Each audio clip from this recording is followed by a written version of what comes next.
დედა რომ ყოლოდა არავის დახმარება არ დამჭირდებოდა დარწმუნებული ვარ. მევიდება ხოლმე ხალხს რომ უთხოვ დახმარებას, ძალიან მევიდება, მაგრამ მეტი გზა არ მაქვს, იმიტომ რომ მინდა რომ ვიცოცხლო და მინდა რომ ჩემი შვილებს დედა ყავდა. გარდაცვალების არეშინია, რადგან კლინიკური სიკვდილი ჰქონდა, რა დროსაც უფლის სამყარო მოინახულა. მხოლოდ ერთ რამეზე ედარდება, თვითონაც ისე ტანჯვით არა მოხდეს სული შვილების თვალწინ, როგორც ირმას დედას, ძლიერი ქალი მაინც მღერის. როდესაც მარტო ხარო ცნება დაგიპყრო გიდაცევს ბავშვობის დღებზე ფიქრები ეცადე ყოველთვის რომ დარჩა ფიქრებთან ცხოვრების ბოლომდე სულში იქონები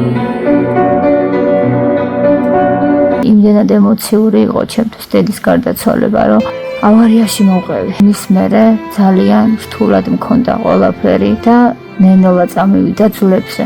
სიცოცხლისთვის საშიში დაავადებები მაქვს 35% ტვინს ჟანგბადი არ მიეწოდება. ძალიან მჭირდება ადამიანების გვერდში დგომა, ჰემანგიომაც მაქვს, ანუ სიმსივნური წარმონაქმნია, წარმონაზარდები ხერხემალზე, რომელიც მაწვება და სუნთქვას მიშლის, მოქსაშინელი ტკივილები, მიჭირს სიარული. ირმა სასწრაფოდ ესაჭიროება თავის ტვინის და ხერხემლის გამოკვლევა. ღვთისმიერ ქალს კი არც ექიმის ფული აქვს და არც ქირის გადახდის. სიცოცხლისთვის მებრძოლი მარტო ხელა დედა შესაძლოა მალე ღია ცის ქვეშ აღმოჩნდეს. არ მივატოვოთ სიკეთით სავსე ირმა გოლგოთის გზაზე მარტო გვახსოვდეს უფალი სხვა სამყაროდან გვიყურებს.